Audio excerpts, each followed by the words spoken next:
When China's rocket was going up, we saw a bunch of white stuff falling down. At first, many people thought this would be just like what happens with some US rockets, such as the Saturn V, but apparently that's not the case. So what is that white stuff, and should the Chinese be concerned? Before we get to what this is, let's first look at what's falling off US rockets. Generally, it's ice. Most rockets carry large amounts of liquid oxygen, and some also use other very cold liquids like hydrogen, methane, or even kerosene. Minus 183 degrees Celsius for oxygen, minus 253 degrees Celsius for hydrogen. They would only grow so thick before helping keep the tanks cold prior to launch. As the rocket sits on the launch pad, humidity in the air condenses on the outside of the vehicle and freezes. You'll often see white frost building up along the rocket's skin. When fully fueled, the Saturn V would quickly become covered in sheets of ice, like a freezer that badly needs defrosting. And just like that, freezer ice, or the ice that forms on a frozen lake, trapped a lot of air and acted as natural insulation.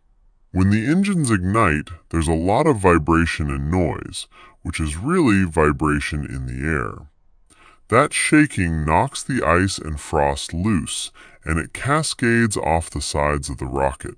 I've never seen an official estimate, but a quick back-of-the-envelope calculation suggests it was at least a couple of 100 pounds, 50 to 100 kilograms, of rock-hard ice falling down the side of the booster. But there was little for it to hit other than the aluminum tail fins, and it didn't have time to get moving fast enough to cause any real damage. It just didn't matter, and it became a characteristic part of every launch. So most of the time, this is harmless, since there's nothing directly below that could be damaged. But sometimes it isn't harmless at all, and that can be very dangerous, which I'll get to later. But in a lot of Chinese cases, it isn't ice at all. It's actually insulation. For some Chinese launch vehicles, especially the Long March 2, 3, and 4 families, the white material is thermal insulation foam or protective coverings applied to the rocket to control temperatures and protect sensitive systems. Visually, it shows up as white, irregular flakes or sheets that seem to rain downward. They aren't being thrown off. The rocket is just accelerating away so fast that once the pieces detach, they're left behind, tumbling slowly at relatively low speed. These rockets use hypergolic propellants, mainly unsymmetrical dimethylhydrazine and nitrogen tetroxide. While both are liquids at normal temperatures, nitrogen tetroxide in particular has a pretty narrow margin between freezing and boiling. That matters because many Chinese launch sites are far inland, where temperatures can swing wildly between seasons and even between day and night. Winter temperatures can drop well below freezing, while summer temperatures can climb past 30 degrees Celsius.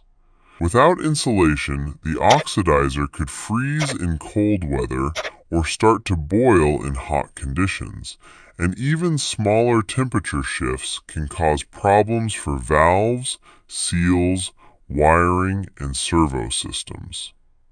The insulation helps keep everything within a safe operating range before and during launch. The insulation itself is usually spray-on or molded foam, similar to polyurethane or polyisocyanurate. While we often associate this kind of foam with cryogenic fuels like liquid oxygen or hydrogen, it's also used on non-cryogenic rockets to limit heat transfer, prevent condensation, and buffer against extreme ambient conditions. On Chinese rockets, foam can cover propellant tanks, feed lines, skirts, interstage sections, umbilical areas, and attachment points. During liftoff, staging, aerodynamic heating, and vibration, small chunks can break free. Insulation can also show up on the payload fairing. Satellites are extremely sensitive to temperature and humidity, so while the rocket is on the pad, the fairing is actively air-conditioned. That conditioning is disconnected shortly before launch. If a launch is scrubbed at that point, insulation provides passive protection until ground systems can be reconnected, helping prevent rapid temperature changes. And not every white object you see falling is foam. Sometimes it's a thermal blanket, a protective cover, or a deliberately jettisoned shroud. A good visual clue is how it moves. Insulation drifts and tumbles lazily behind the rocket, while structural components, or planned separations, peel away more cleanly and decisively. So that's a fascinating fact about China's rockets, but the point doesn't end there. Those foam panels attached to the side of the rocket are famous. I mean, China isn't the only country that does this. You can see them on Ariane rockets from Europe, and some Indian rockets as well. But sometimes these protective panels can cause some pretty dangerous problems.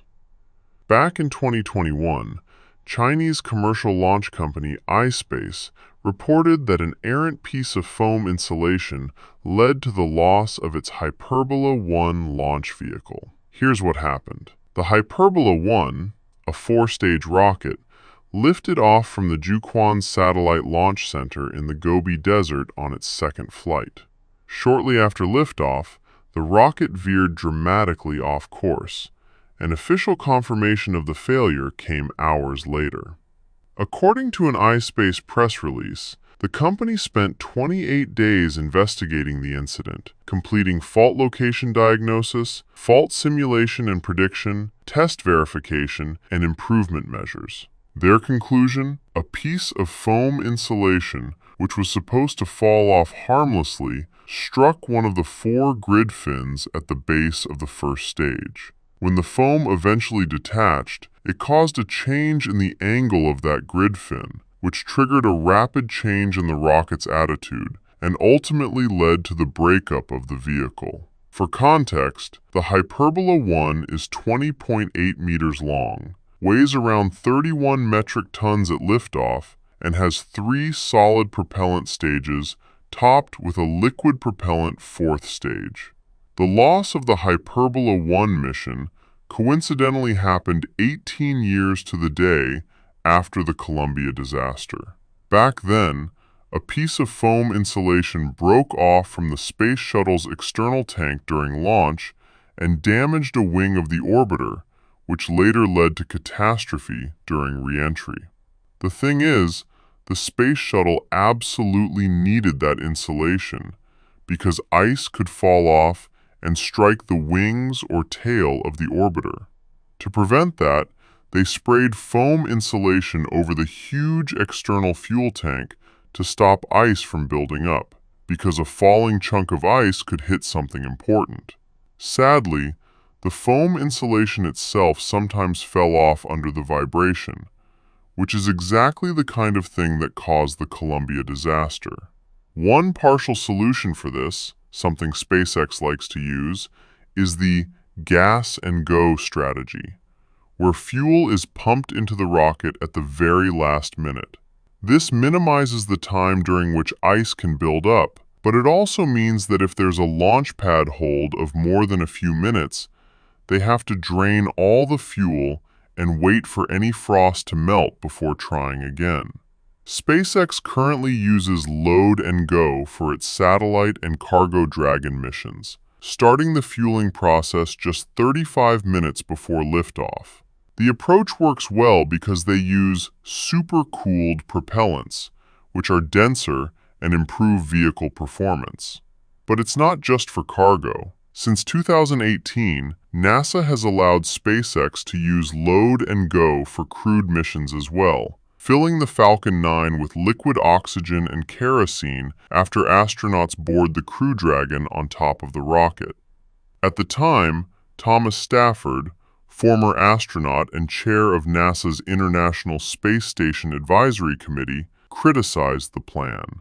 He pointed out that it went against past NASA human spaceflight practices, where the launch vehicle was always fueled first. But look at them now. All Crew Dragon flights have gone off without trouble. As for the Chinese, they're not sticking with old designs either. Newer rockets and private ventures, like the jusqu'à, which uses a stainless steel structure and different propellants, are moving toward different insulation and reusability approaches. This is similar to what modern rockets from companies like SpaceX are doing, using sprayed-on foam only where necessary without relying on shedding large external panels. Jusqu'à pulled off a major milestone not long ago. On December 3rd, Beijing-based Landspace launched its jusqu'à rocket from a remote desert site in northwestern China. The mission mostly went exactly as planned. The rocket successfully reached orbit on its very first flight. The only hiccup came during recovery. When the first stage engine reignited for landing, an anomaly occurred that prevented a soft touchdown. Instead, the booster crashed near the edge of the recovery zone, resulting in a failed recovery test. Even so, the fact that everything else went smoothly on the debut launch really speaks volumes. This test has put Landspace out in front of a growing group of Chinese companies racing to develop reusable rocket technology, a key goal in China's expanding commercial space sector as it looks to compete globally and build itself into a strong aerospace nation.